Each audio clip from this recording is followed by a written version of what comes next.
Hey everyone, Fred here. Hope you guys are having a great day. If you haven't subscribed to my channel, but you like the content that I'm making, please consider subscribing. Morning YouTube. This is the second episode of Sunday Drives. Today we're going to be going from Hampton Beach, New Hampshire, up 1A and 1B to Portsmouth, New Hampshire. It's a little bit weird. Everything's kind of locked down because of the COVID-19 virus. And so I'm not stopping anywhere. I'm staying in the car. My windows are rolled up, and then I'm going straight back home. I don't need to stop for gas or anything. So it's a little bit odd, but the roads are clear, and I'm just going to take a nice meandering stroll, so I'll show you what it's like. Alrighty, get my PDR going. All right, let's go.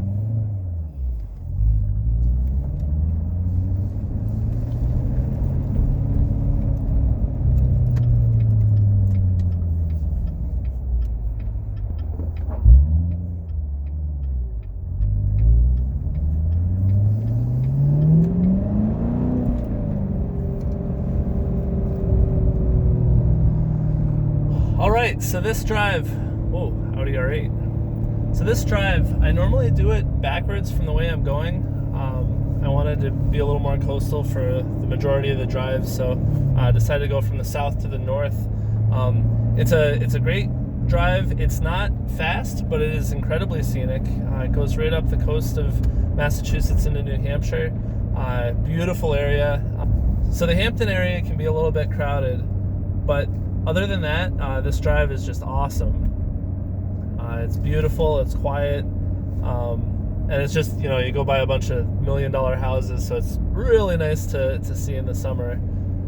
And I feel like there's actually a lot of cars out doing exactly what I'm doing today. They're just doing a scenic drive to see what there is to see, because I've been in my house now for 5 weeks straight, and I think I've only left 3 times. And none of those times did I actually really stop anywhere. So just sort of a different time, I guess. So this is the boardwalk area of Hampton Beach. In the summer, this is super crowded. There's all sorts of people. There's food. There's places to stay. There's all sorts of stuff to do. It gets a little bit crowded. It's not my cup of tea, but it's fun for kind of the spring break crowd and for anybody who wants kind of a energetic beach experience. But then further up north, it quiets out. There's a couple state parks, and it's just beautiful. So definitely a nice area. It's weird to see it this empty. Usually this area is packed with people. I mean, it might take you half hour, 45 minutes to drive through this kind of main stretch here, and I think I've crossed it in about 2 minutes. So just different. I mean, hopefully things will pass pretty quickly. So what do I like about this drive? Well, once you get past Hampton Beach, this whole stretch, it's just this winding, right on the water coastal drive. And if you haven't been to New England, one of the things this area is kind of known for is just beautiful shoreline. You've got the Atlantic Ocean right there, and there's all sorts of restaurants and little, beautiful towns right on the water, lots of cool houses. And it's a beautiful spot to be. And so this drive really kind of captures all of that. And the best part for me is that it's really close to my house. I'm about 25-30 minutes away from here, and a little further from Portsmouth because that's further north. But you can just travel along, stop, find some place and get like a lobster roll or a hot dog or something.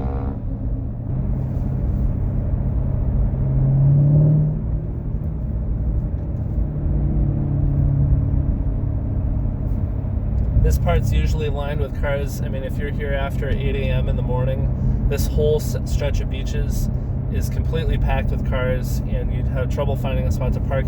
Over to my right, you can't really see it because there's a seawall there, is a beautiful set of sand beaches, and people spend a lot of time swimming and playing, and it's just a lot of fun. So anyway, back to why I like this drive.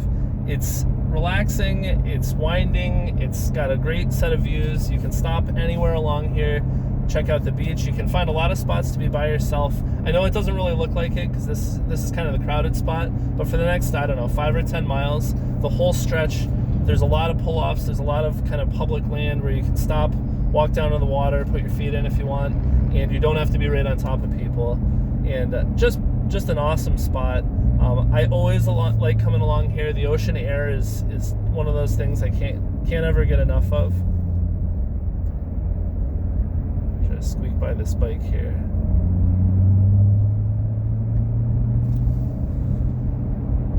That's a little bit of a downside on a few little spots, is that it gets a little narrow with cyclists and joggers and stuff, but pretty much once you get past the real crowded area, it's a lot easier. So the trick is you just go slow, and you won't have any trouble. Now there's a surf shop up here that I've been told is really good. I think it's called Cinnamon Dreams, right on the corner here. And I'm going to be getting into surfing this year. I've been wanting to try it for a while. I just recently did some indoor surfing, which was really, really fun. And this place is supposedly the place to go to if you want to buy like a used surfboard or a used wetsuit or new stuff. They have that too. But since I'm just starting out, I don't need anything crazy, and I'm happy to have something that's secondhand, save some money, but still have kind of the fun of doing it.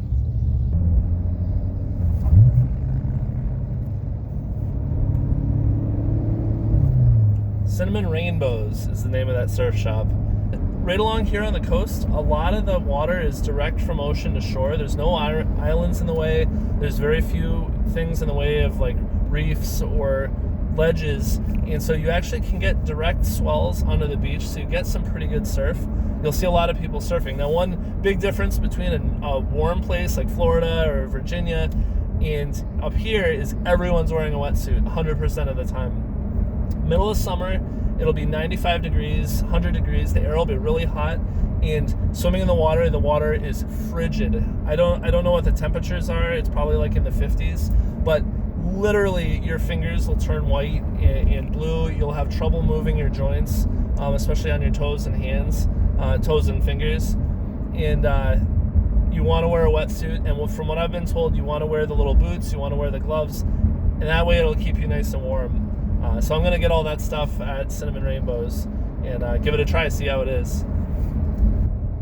Now we get into some of the better parts of the road where it's winding and the views are just awesome. Sneak by that bike.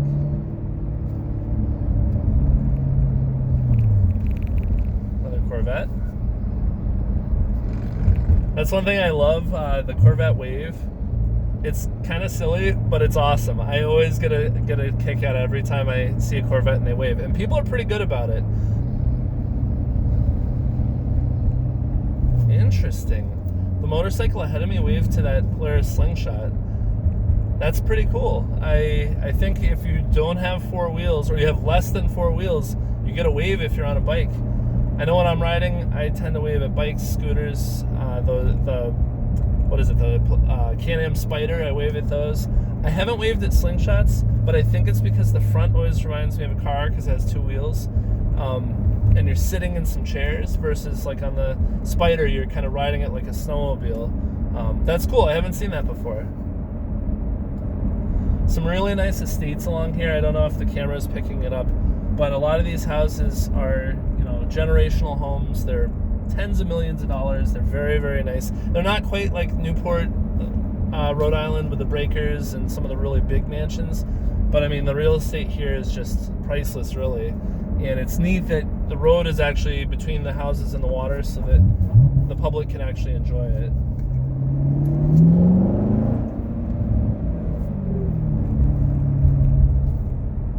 Look at this view. I've got ocean, I've got rocks, I've got kind of wetlands and stuff on the left with birds. And there's no crowds today. I mean, this is not so bad.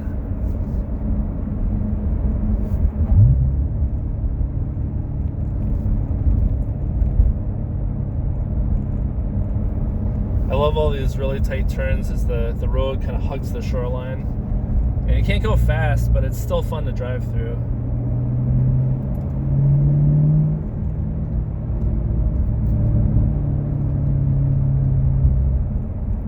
You can see this whole stretch along here. It's in and out, following that shoreline. And it's like beautiful. I really wish you could see it better than what the quality of the PDR camera is.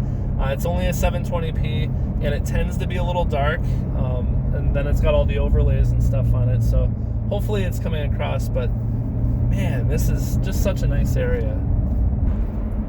Ooh, nice CO6.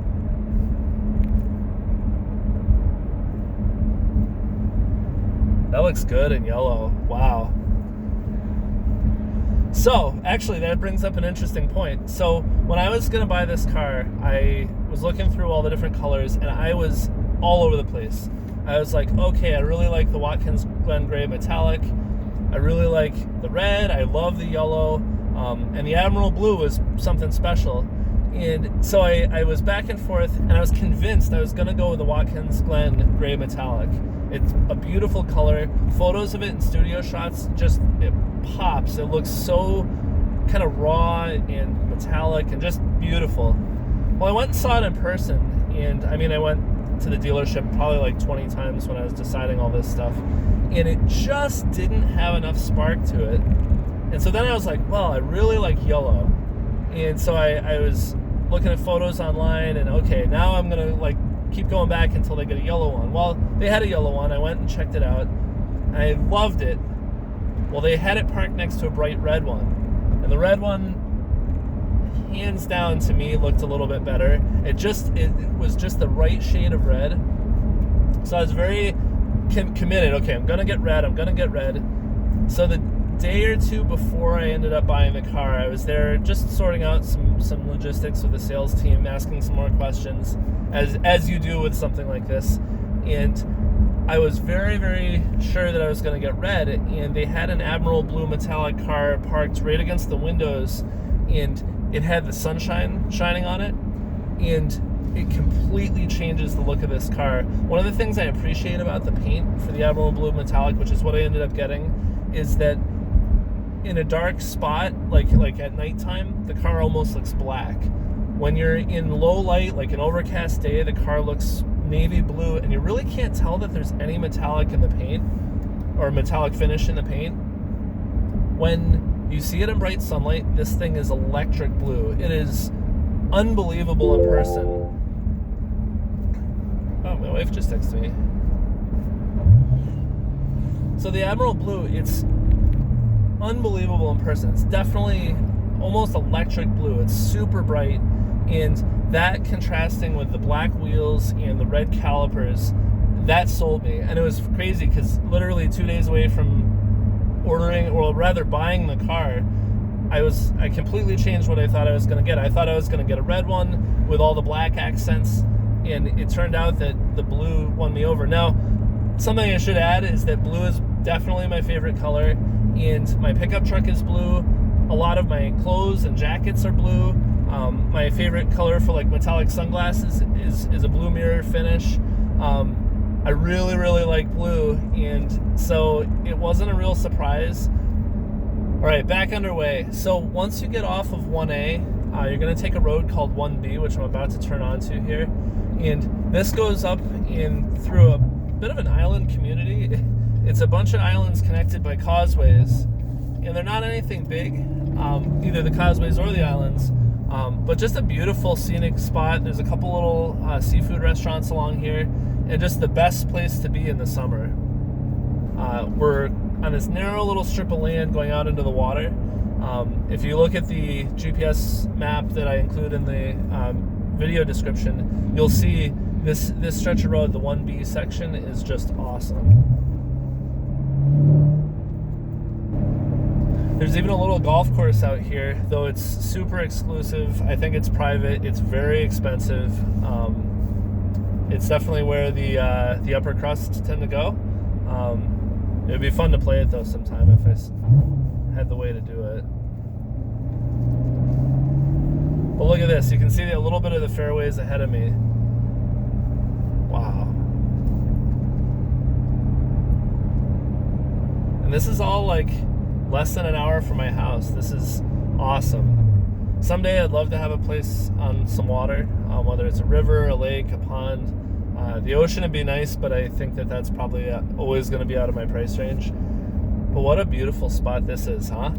There's something about the water that really speaks to me. I think it's because growing up I would go to the beach a lot with my family.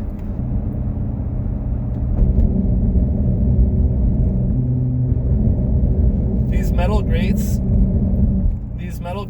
with a big wide set of tires, definitely, like, the tires hunt on them. They can't get good traction, and the width of the tires, I think, pulls the car in different directions. Just like if you're on a really crowned road with this car, the 335's in the back, and I think it's 285's in the front. It literally, you feel it. I think it's called tram lining. It's where the car is trying to find either a high or a low spot in the road, and so it's a little bit weird. You got to be aware of that.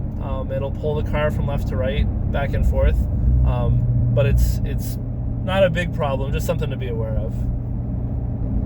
I do suggest, so for this drive especially, be cognizant of the speed limit.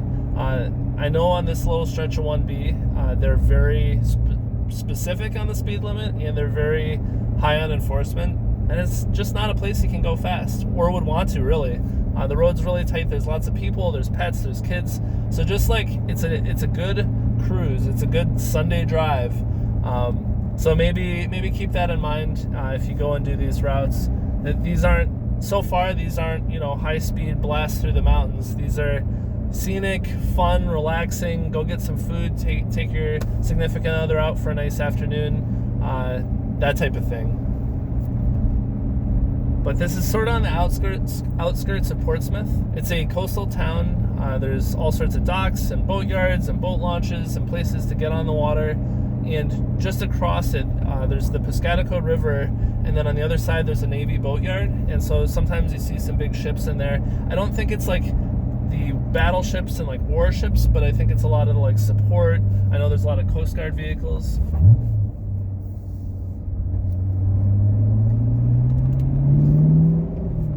You'll find there's lots of cars, lots of bikes. You always see interesting stuff.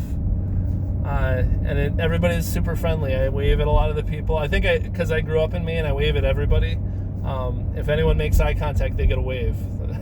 You'll see a lot of car and bike enthusiasts come along here and go out for a cruise, which is just awesome. It's nice to see that people are out and enjoying this type of thing, especially when it's in your own backyard. Now we're coming back onto the mainland. My wife and I think this island's called Gravel Island, and my wife and I launch our kayaks there pretty frequently in the summer. And all of these inlets, this bay on my left here, is nice calm water. You never get waves, and it's just an awesome spot. But you can go around all the islands. You can pack a picnic lunch and literally have lunch on your own little island, and it's free. It's free parking. If you have a kayak like we do, then you go. I think we're on one more little island, and we're going to come into the town of Portsmouth. Now we're going to skirt the side, but there are excellent restaurants there. I definitely recommend stopping and getting food. Diners, Drive-Ins, and Dives has been at a few of the places, and all seem to be just excellent. I've eaten at a bunch of them. One downside to this car, and a lot of other cars like it, is how wide it is on these type of roads. It's very narrow here, and in the summer when there's a lot of cars parked, it's actually even more challenging. Today is not so bad, but some of these roads effectively become one-way as a result. Like this road. When there's cars parked on this, it is hard to get a single car by, much less a wide, low car where you can't see, and there's granite curbs, so you got to be really careful. Beautiful park here, and it's actually overlooking the naval yards, which is nice.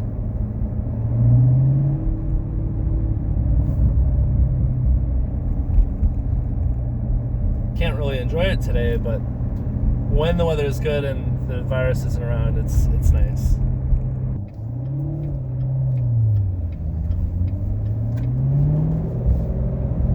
Oh, a bridge.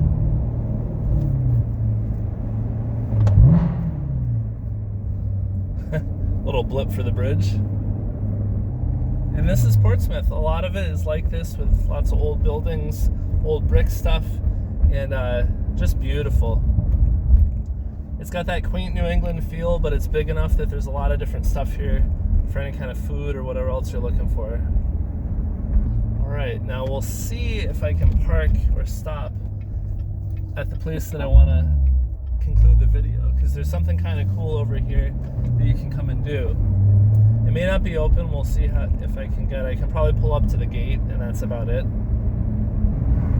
Now, I think I mentioned at the start of this video, I usually do this drive in the reverse, but it's fun to change it up and go the other direction. And if you're looking for just kind of a relaxed cruise, this is a great drive. Takes about an hour to do the whole thing from end to end. A little bit more if you include the Hampton stuff, because normally there's lots of traffic. But otherwise, about an hour and 15. And it gets you right over next to 95, Interstate 95, so that you can get back to wherever you're coming from.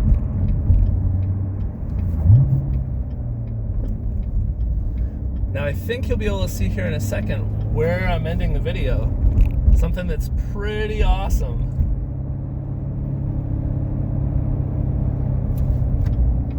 A submarine. That's the USS Albacore. It is a huge boat, and you can actually go and check it out. I will turn around because they're not open, but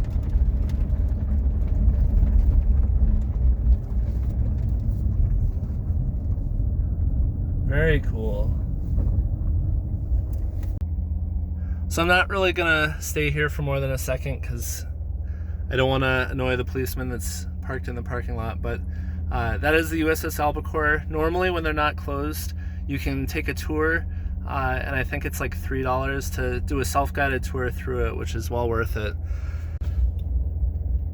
And so until next time, thank you for watching, and we'll have another Sunday drive sometime soon. Thank you. Have a nice day.